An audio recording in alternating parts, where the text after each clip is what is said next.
In a small village nestled by rolling hills, lived the Devi family.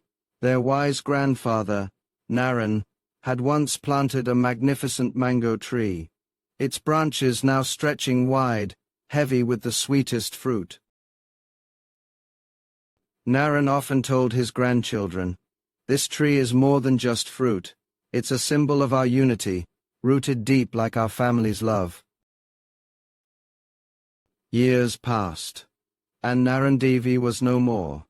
His two grandsons, Rohan and Aryan, inherited the family land.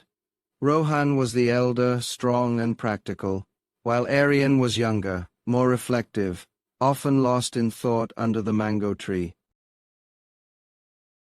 The brothers initially shared everything, remembering their grandfather's words, but as time went on, small disagreements began to sprout, like weeds in a garden.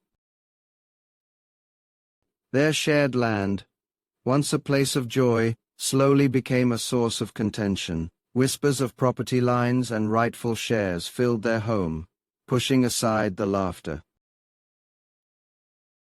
The mango tree, once a gathering spot, now stood between them, an unspoken boundary. Each brother silently claimed a part of its shade, a portion of its fruit. One scorching afternoon, a fierce argument erupted. Rohan wanted to sell a section of the land, believing it would bring prosperity. Aryan, however, felt a deep connection to every inch, especially the ground around the mango tree. "This land is our heritage," he exclaimed, his voice trembling. Their voices grew louder, echoing across the fields. The villagers watched, saddened by the rift growing between Naren Devi's grandsons. The old mango tree seemed to sigh in the wind, its leaves rustling like a mournful whisper. Its once vibrant fruit now seemed to hang heavy, unpicked. Days turned into weeks, and weeks into months.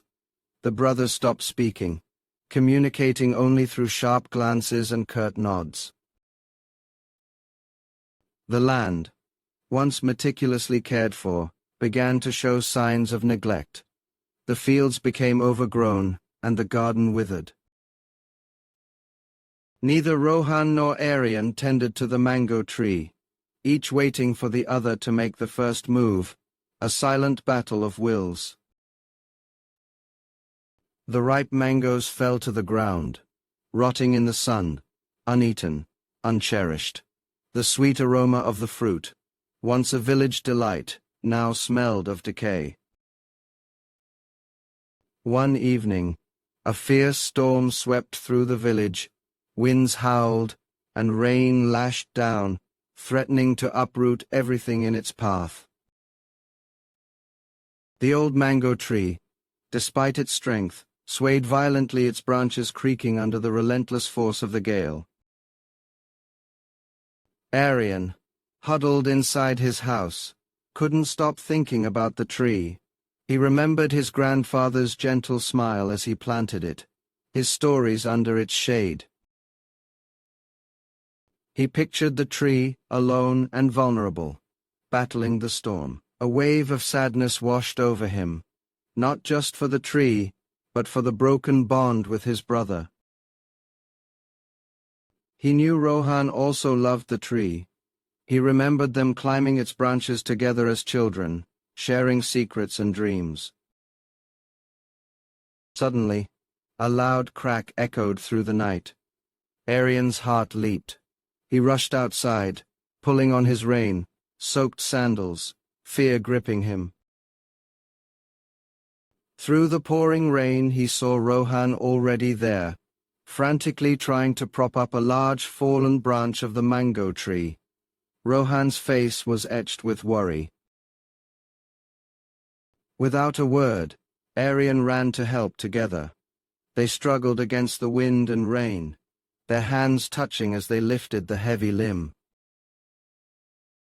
Their eyes met, and in that moment, all the unspoken grievances, all the anger, seemed to wash away with the rain. They worked silently, side by side, their shared concern for the tree momentarily mending the invisible wall between them. After securing the branch as best they could, they stood panting, soaked to the bone. Rohan looked at Aryan, a flicker of his old warmth returning to his eyes. "Grandfather would be disappointed in us," Rohan said, his voice quiet, filled with regret. Aryan nodded, his own eyes welling up. "We forgot what truly matters. Rohan, the land, the tree. They were meant to bring us closer, not tear us apart," Aryan replied, his voice equally soft. That night, the storm raged, but a different kind of calm settled over the brothers. They sat together, talking for hours, sharing memories of their grandfather,